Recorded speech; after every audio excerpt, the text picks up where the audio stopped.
Hi. All right. Hi there. We're here with Tony Lewis, who is with Drag Daddy Productions and also AV Club. Tony is joining us for our conversation series about what it's like to be in the arts in a virtual setting. So thank you for joining me today, Tony. Thanks so much. It's great to be here, Mike. So can you tell me a little bit about AV Club and Drag Daddy Productions? Sure. Yeah. So my husband and I run a small AV providing business. We support mainly corporate events, but we also do award shows. We do some concerts and whatnot. So we provide the actual manpower to support those events, connect all the wires backstage, and make sure everything's plugged in right. So that's definitely the more lucrative of our ventures in life. And then we also in the past year have formed a production company called Drag Daddy Productions that is a production company solely focused on producing works with a strong drag influence or alternative storytelling to tales that you might not expect to see drag queens normally be a part of. That was formed just at the beginning of the year, and then our ambitious production season for our first season kind of took a bit of a nosedive in the past few months.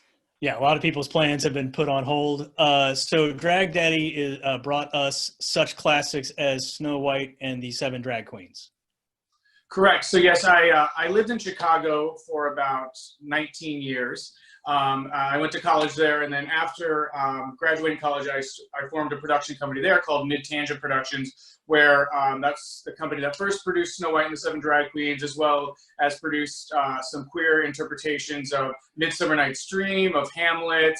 Alex in Wonderland was another one of ours. So we've done a lot of alternative storytelling. So when I moved back to Louisville in 2018, I wanted to share those stories here in Louisville because the theater scene is amazing, and there are a lot of untapped resources and untapped audience who would love to see that kind of content. So we started partnering with Play Dance Bar in Butchertown, and it's been great working with Micah and the management team there. I mean, they're such a vital resource to our community as far as, you know, saying, you got an event, I got a space for you, you know. So props to them, and also hoping they get to open to some sort of capacity at some point, you know, with all this going on. So I think a lot of people are more aware of this now, but still don't necessarily realize, how much art there is involved in drag, how talented these performers are, that it's not just lip syncing. There's a whole lot more to it. And a lot of these performers are very, very talented, very versatile. And this is really, this is their career, and it's quite I don't want to say industry. I mean, that's sort of robs it of its artistry, but it's a big field, right? Well, it's very interesting. I don't want to say all drag queens come from theater, but a lot of them do. And I find that even the ones that don't are hungry to take what they do with their drag and turn it into theater. And I think there's just, surprisingly, with as performative as drag is, it is still kind of what you're saying, Mike. It's this industry, and there's this kind of weird wall between art and drag when they are so much the same thing. So that's kind of where I've always liked to keep my theater writing and creating and adapting, because they are just the best storytellers of our communities. I mean, they've been the ones who, I'm going to roughly quote Sasha Velour here. She once said they're the people who made the stories happen, who remember them, and then who tell them later. So I want to give proper props to Sasha, because she did say that, but I think that's so true about the artistry that drag brings to our community, and we forget about it because they're dancing on pride floats, or they're doing death drops to a Beyonce song, or there's all these tropes that are very cliche, when I think a lot of them, I know from experience, when they get the opportunity to take all that craft but apply it into a theatrical setting, they love it. Now, what they don't love is showing up on time for rehearsal calls or answering emails or doing all those things that you usually ask actors to do. So that is the tough part. Yeah, it's a very different culture. I think there's a challenge here, and this is with a lot of art forms, that people have an expectation of what they're going to see when they go see drag. And so if somebody's doing something that is more artistic and is outside of that, then they get, a bad reaction from the audience, or the audience is not as interested. They kind of have their idea of what they want to see, and that's what they're expecting. Yeah, it's interesting, selling subversive drag theater in settings where people are used to showing up with their handful of singles and, being very interactive. And you have to train an audience on how to watch a show like Snow White and the Seven Drag Queens, because you have to say, I've gone on stage before many of the performances and say, we're so glad you're here. You can see all the performers after the show, but please don't tip them because they're in the moment. It's a show called Snow White and the Seven Drag Queens, but these drag queens take it very seriously. It's so amazing how seriously they take it.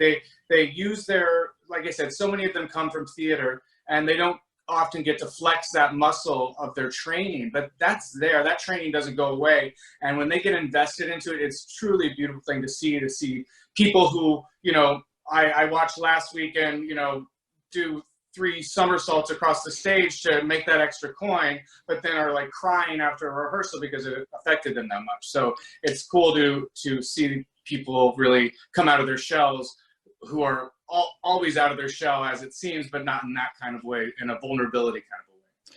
So obviously COVID-19 has put all performances, all events on hold.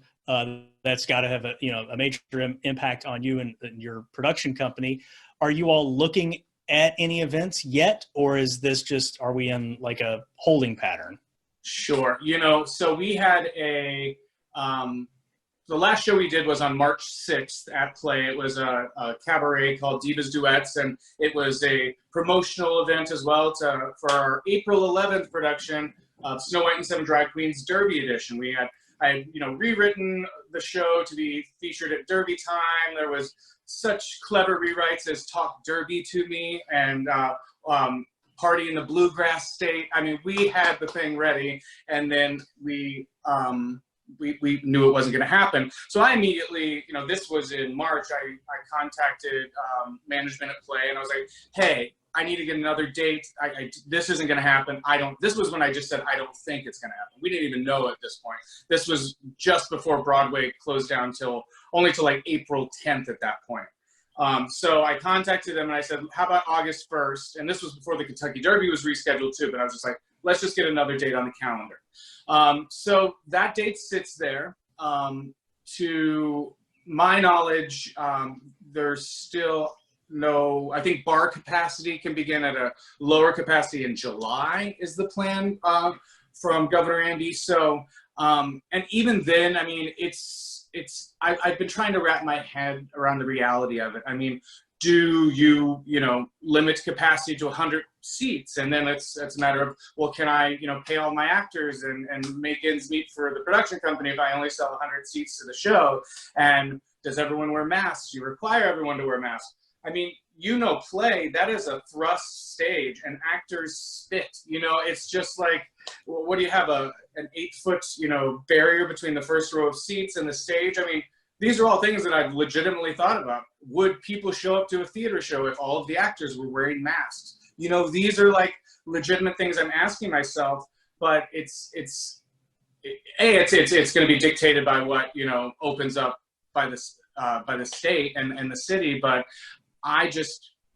it's a scary thing for me as a producer of an event to think about creating an environment where something could easily spread. It's a very legitimate concern I have. So the date is there, and then we have 6 dates in August for a queer version of Midsummer Night's Dream that we plan to produce this year. So it's a bit unknown. I wish I could be more optimistic about the reality of it and the reality of that August 1st date. I'm not as optimistic as I'd like to be. So can you tell me a little bit about what you are doing in the meantime? Because, August, even if we're hoping for August, that still is more than 2 months away. So are you just sitting on your thumbs until then, or do you have some other projects? Well, I am not one who does well with idle time. So since all this has gone down, I started a book club. I started a small landscaping business. We've started to produce some digital content for some of our corporate clients. So that's been a great, learning how to do what we do in a ballroom or a convention center out of our second floor of our house, and what does that mean as far as, what kind of power do we need? What kind of internet line we need? We need business speed gigabit internet to support these kind of things. So we've been transforming how we do us as a V Club, but honestly, after Snow White had to get rescheduled from April, I was kind of just down about theater for a minute, and it was just kind of like, the prospects forward looked grim then, and they still don't look that much better now. But what happened is my niece, she was a senior this year at Assumption High School, and they, instead of canceling their production of A Midsummer Night's Dream, that was her final production, they decided to call it A Midsummer Night's Dream, and they produced it digitally. And there's some backstory there. I love Midsummer Night's Dream. I actually performed it as a senior at Assumption High School myself when I went to St. Act. So there's this whole full circle great thing for me and my niece. So I was like, oh yeah, I'll tune in and watch this. And I tuned in and thought I would watch till they got to the Fairy Kingdom, and I'll be like, oh yeah, I'll tell her I went and checked it out. But I was so into it because it was surprisingly engaging theater. Watching these people in little Brady Bunch boxes talk to each other and have some spatial relation and pass props between the fourth wall, as it were. I mean, it was very very engaging, and it inspired me. So I said, you know what, we can't do what we would be producing in theaters right now. I can't be in rehearsals with all of the new cast of Snow White and the Seven Drag Queens, but I can see who might be into an idea like this. So I literally just posted something on Facebook. It was like, hey, who would be interested in doing this idea? And I got such a great response, and the response I got was from all over the country. It was, some of these people are equity actors who are out of work, and, doing a free online stream is, nothing to upset ruffle any feathers in that regard. So, some people who I know from college, who I haven't seen maybe in 15 years, so the response was great, and we've been doing rehearsals. So yeah, so the project that I wasn't going to do Midsummer Night's Dream because that's what they just did, and like I said, I have another version of that I'm working on. But Romeo and Juliet seemed a very good choice because I wanted something that was very accessible to an audience. So it needed to be a familiar story, and I worked on trimming down a bit of the extra Shakespearean fat, as it were. So it's a pretty streamlined, quick production of it. And yeah, we've been in rehearsals now for a couple weeks, all using Zoom, and I'm using the knowledge that I built from producing for our corporate clients for these online, award shows and whatnot, and integrating that into Drag Daddy. So it's been a busy May, I'll say that, but it's been really good for me as a technical creator as well as a theatrical creator. Do you have other projects planned after this one, or? I'm trying to get through Sunday, but the reason that a light bulb kind of went off to produce Romeo and Juliet, and moreover Shakespeare, is because it's public domain. In this world of producing post-COVID digitally, or currently COVID digitally, I wish it was post, producing right now, as I know we've talked about, run into, copyright is an issue, but there is this huge world of theater that is open to anybody who wants to be as creative as hell with it and create some stuff. So I definitely, I hope we have a good response to the stream. And then I definitely want to think about other ways to produce, maybe something Greek. You know, I'd love to do although I might want to steer clear of another tragedy. Maybe we should do something a bit brighter after Romeo and Juliet. It does get a bit dark. There is a plague in Romeo and Juliet too. You know, there's a reference to that. I think, you know, I think we want to avoid some of those. Yeah, yeah. And then are you, you know, so you have a lot of queens involved in this. Have you been seeing any of the stuff they've been doing? I think there's been a lot of people using live streaming and things like that to continue to perform, both for their audience and for them. I think a lot of, you know, for a lot of performers to be cooped up inside with no one to interact with is just terrible. So you know, there's a need to perform. Yeah, I mean, that's the thing with art, is you just, as cliche as it may sound, you really just can't keep artists from producing. You can't keep art down. So, you know, I think like me, when like the Snow White initially got rescheduled, I was kind of down about it and about, you know, the prospects of what the future looked like for performance. And I think a lot of drag queens felt that way too, and performers all over. But there was just, you know, that doesn't, you can stop the outlet to which they have to perform it, but you can't stop creativity. I mean, these drag queens are some of the most creative people in the world. The stuff they come up with, the concepts they come up with, the way they create stuff on a, you know, shoestring budget.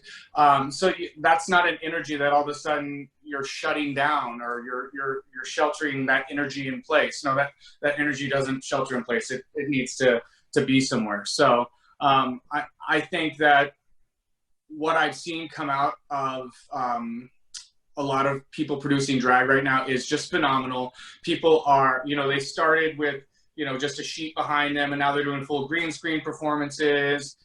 They're bringing in people not only from around the country, but from around the world.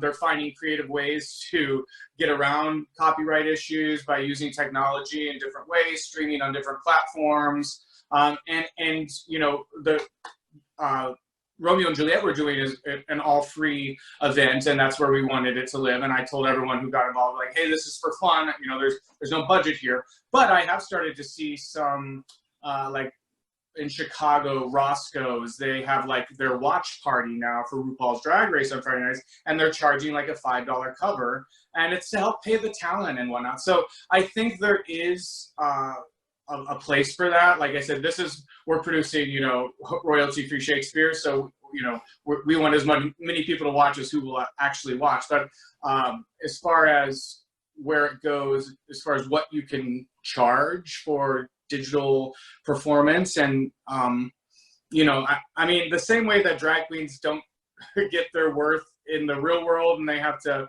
work their ass for a handful of singles, they're trying to do the same thing on a digital platform. So if you know a drag queen, you know, hit up their Venmo. If you watch their show, if you're like, wow, that looked really cool, well, just know it took a lot to get it that cool, especially nowadays when resources aren't as easy to get to. These gals can't go to Michael's. They've gotta like really be creative and not be in the same dress, you know, in 5 different videos. Or if they are, they make it look like it's not the same dress in 5 different videos. So yeah, I think what the drag community is creating through all this is pretty phenomenal. But I know, you know, like them, I just, you know, having a room full of people waiting to watch something that me and a group of actors has worked so hard to put onto a stage is, I can't think of a much better feeling. Like, I get goosebumps thinking about it. So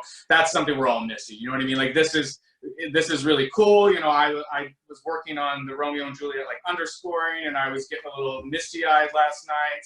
I may have had a couple cocktails too, but, you know, but I was, you know, it's great that it still can be that emotionally affecting, but there's nothing that can really replace that live theater experience. But we're working on it.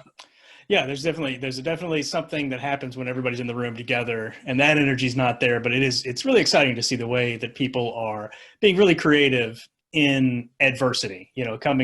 Overcoming this struggle. So thank you very much, Tony, for joining me today to talk about what it's like to be in the arts and in the event industry in a virtual setting. And hopefully we'll be moving out of that virtual setting before too much longer, but maybe taking some lessons with us. So thank you very much for joining me today. Yeah, absolutely. And if your audience, if they want to watch Romeo and Juliet after the fact, because it is a copyright-free stream and all the content is copyright-free, it'll be on the Drag Daddy Productions Facebook page after, and it'll kind of live there. So if you guys want to check it out, you just go to the Drag Daddy Productions page on Facebook and check out what we created, because we're really proud of it. Yeah, thanks, Mike. We'll be sure to share that. Thank you for joining me today, Victoria, to talk about arts in a virtual setting and what that's done for you and for people you know as a drag performer and as a DJ. So thank you for joining me today. Thank you for having me. And can you tell me a little bit about before all this happened, January, February, what was your career like? What was an average week or a month like for you? I worked Wednesday, Thursday, Friday, Saturday, Sunday, and I was booked all the way into next year. Wow. You are you're really at the top of the pinnacle of your career here in Louisville, I think is not too much of an overstatement. Sure. So is that typical for people to be able to have that much work, or are some of your colleagues working less often than that?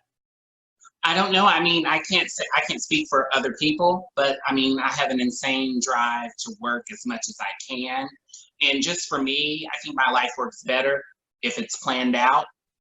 It keeps me structured. It keeps me busy. It keeps me out of trouble. And I know that for some performers, I know that there are bookings in advance. I don't know if they're booked a year in advance, but I know some girls have to be booked at least 4 or 5 months in advance. How long has that always been the case for your career? Have there been times when you weren't working 5 days a week, 5, 6, 12 months in advance? I've been pretty regular. I've had resident DJ spots in Cincinnati and in Louisville. I've worked at Chill Bar for 6 years, the whole entire time they've been open. I worked at Nowhere Bar for 5.5 years. I've been an employee at Big Bar on and off as a DJ. So I keep busy. Absolutely. So your income, the vast majority of your income comes from performing. Is that correct? Oh yeah, from DJing. I mean, when you go from I know you had a day job at one point, but I did, and I worked a whole year and 3 weeks. But my DJ business was picking up, and through that whole entire year of working for my financing, I was DJing every single night and getting up and going to work the next day. Better you than me. So I can't stay up past like 9 p.m. So COVID has brought everything to a halt, and that's brought your career and your artistry and your income to a dead halt. Is that correct? Pretty much. And that's the case for a lot of people. Especially not just performers, but bartenders and, bar owners. Yeah, it's pretty much killed it all. And for drag performers, at least here in Louisville, most of the people, if not all the people that we see up on stage, is that a significant source of income for them, or is that something they do on the side as a hobby? Impersonation is, it's an occupation. Most of the girls, especially here in Louisville, most of the girls that I know here that work at Play work Wednesday, Thursday, Friday, Saturday, Sunday, however that's broken down. Now, for some girls, it's a second job, but for most of them, it's a primary job.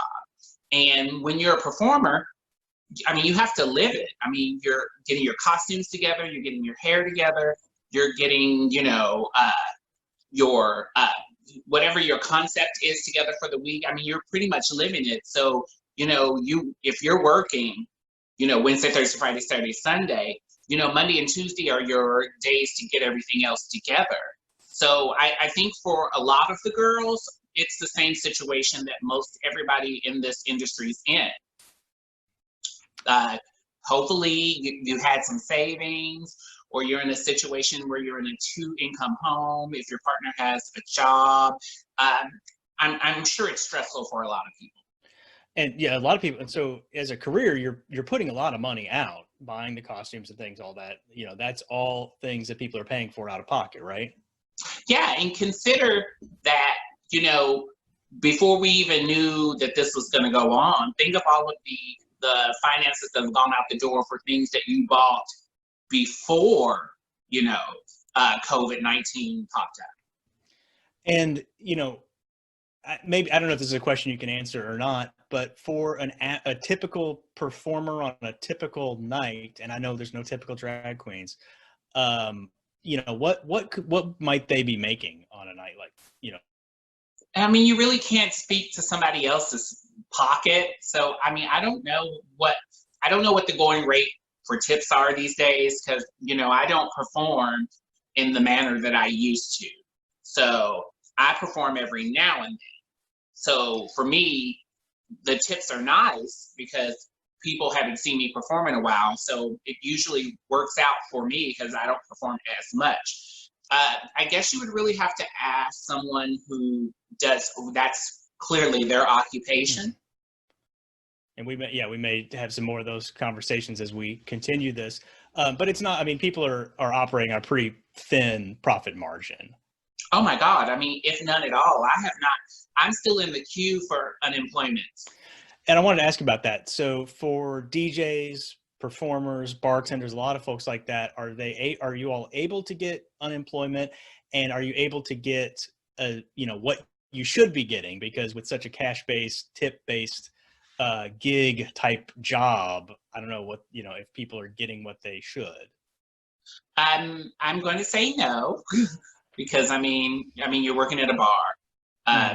You know, and depending on where you work and how long you've worked, your finances are built on that and your clientele. With unemployment, we've been allowed to get it. I know some people in my industry that have already gotten it, but apparently I haven't. And I'm in a queue. You can call all you want. It recognizes your phone number and it tells you that you're in a queue, and they will call you. And I applied for it at the beginning of April. So lucky for me, I've been able to, you know, use my savings and the little bit of money that I'm making through my live Facebook shows and my work with Louisville Pride. And I know you got your stimulus check because you posted that. Yes, I did. It's so funny. It had been in my mailbox all week long. Because there was a Spectrum cable bill, and I just rolled my eyes at it and kept walking by it. And finally Sunday, I was like, maybe I should go get the mail out. And I got the mail out, and it had been in there all week. Nice. I'm still waiting on mine. I don't know what the story is. But tell me a little bit about the work that you're doing with the live shows, the DJing and drag and things like that. All right. So as soon as I knew that we were going to be locked in the house, I instantly went into, you know, how am I going to pay my bills mode? And so I started with, I did a couple of drag shows on Facebook Live. And then I just kind of realized that that took more time and more thought than I wanted to do. And it was a lot of work putting it on the way that I put it on by myself in this house. And so about the second or third one, I was like, you know, I think what I'm going to do is I'm going to just DJ. It's what I love to do. And I think that would bring some sort of joy and normalcy to, you know, people who were used to going out and people who love to hear what I'm doing. So I do a Wild Wednesday show. I do a Friday night dance party. and I do Sunday Fun Day. The Friday show is at 9 o'clock. The Wednesday show is at 8 o'clock, and the Sunday show is at 3 p.m. And I'm doing that 1 week at my house and then 1 week on the Belle of Louisville. And which is another place that's been closed and is definitely suffering from all of this. So how have those been going? Are people tuning in and watching them? Are you getting a good reception? Yeah, I think that people tell me all the time that they're thankful that they get a little bit of time out of their day to not think about being stuck in the house. I pretty much know I know who my viewers are, so I know what kind of music they like. I've been basically doing a lot of throwbacks and like super current like dance music. But on Wednesday night, I do a lot of top 40, radio and hip hop. How do people watch it if they want to? They watch it on Facebook Live. For me, I'm fighting copyright every time I play. I mostly win most of my disputes. The only disputes I have not won for copyright have been through Sony Music. They are absolutely horrible. But I'm thankful that at least I get to do that. Mm-hmm. And are you on Twitch or anything else like that, or? I have Twitch. I also have a Mixcloud account. But there's something going on with my browser, and I obviously have to change it in order for my video camera on my computer to work for it. So it doesn't work on my phone as well as I'd like it to. And do you know, are other people doing the same thing, or is the market getting saturated, or is there enough variety out there for everybody? I think the market is saturated, but what I'm doing is I know the nights that work for me. I also know the nights that work for the clientele that I have and the viewers. So I typically don't do anything on Saturday, because Saturday is when the internet is just full of people, creating content, whether it's Shane who does his thing, or there's K-Dog who does his thing, and DJ Stingy who does his thing, S-Dot, DJ Stacy Broadway. There's so many people who are, creating content. So out of just wanting to make sure that, I share other people's videos, I support other people, I think Saturday is just a nice night to retire from it all. So I want to switch gears here a little bit and talk about the other project that we've been working on, which started as the UAW Local 862 Drag Show and is now becoming the Republic Bank Queens in Quarantine Variety Show. Can you tell us a little bit about that? All right, so the UAW Drag Show was more drag-based, more video and effects. The Queens in Quarantine show will be me and Leah Halston. We're going to do some interviews. We're going to have some special segments. This is just another way to reach the community and show another aspect of people who are tuning in. Awesome. Is it a lot of work to put those together? It's a whole lot of work. I usually know the answer to the question before I ask it. Yeah, I think there are different degrees of how artists are dealing with, COVID-19. I live alone, so I'm used to being by myself. It can be a little taxing at times because I live here alone and I can hear everything in this building. You have an upstairs neighbor that is a little bit noisy, if I remember correctly. They are insane, but they probably would tell you that I'm insane because my life is music based and I play a lot of music. But yeah, I instantly, jumped into work mode. But I know that from some artists and some creators, this is a tough time, trying to figure out how to get your point of view across in the digital age, how to connect to people online. Some people and myself included, I'd never done a Facebook Live up until COVID-19. So I just had to tell myself, this is what I'm doing. This is how we're creating it. And, it's trial and error. You figure out what works, and you find a way, especially when you're doing this in the digital age. You're asking people to tip you. You're asking, people to, help you out during this tough time. But you really have to find a way to give something back to them. So Wednesday nights, I typically do not put up a Cash App or Venmo. It's just the music. And Friday and Sunday, I will put the Venmo up. I don't make it an issue about who tips me or not. And I also, as soon as my shows are over, I post the audio from the show directly to my Facebook page. So for people who missed it or don't want to hear me talking, they have the audio. So I can't imagine anyone who wouldn't want to hear you talk. So what's it like to perform in your living room to a computer screen or a web camera? It's weird. I think Leah Hawson said it best. It's weird with no applause. Yeah. But I mean, you get used to it. I mean, I think being able to adapt in any situation in life is what gets you through. And I just know how to adapt quickly. Awesome. And hopefully others will be able to adapt as quick.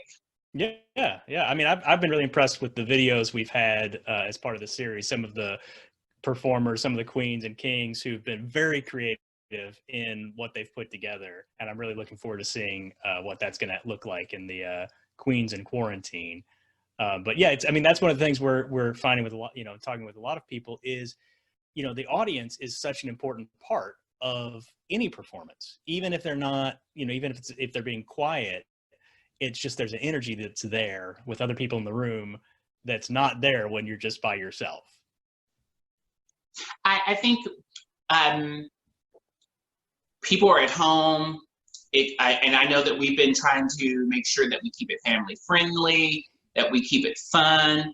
I just think that this Queens in Quarantine is just a new way to show a different part of the entertainment community, and you'll be able to get to know bar owners, performers that you may not have met before. And you also get to, see two seasoned performers banter back and forth, about how we're dealing in this COVID-19 situation. Absolutely. Yeah. Well, thank you very much for joining me today. Anything you want to say before we leave? Yes. We hope that you join us for the Queens in Quarantine.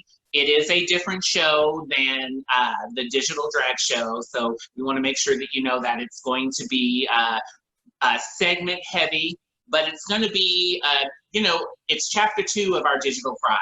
And chapter 3 will be different. And each time we do something, it'll be a different format, but we hope that you will join us and stay engaged.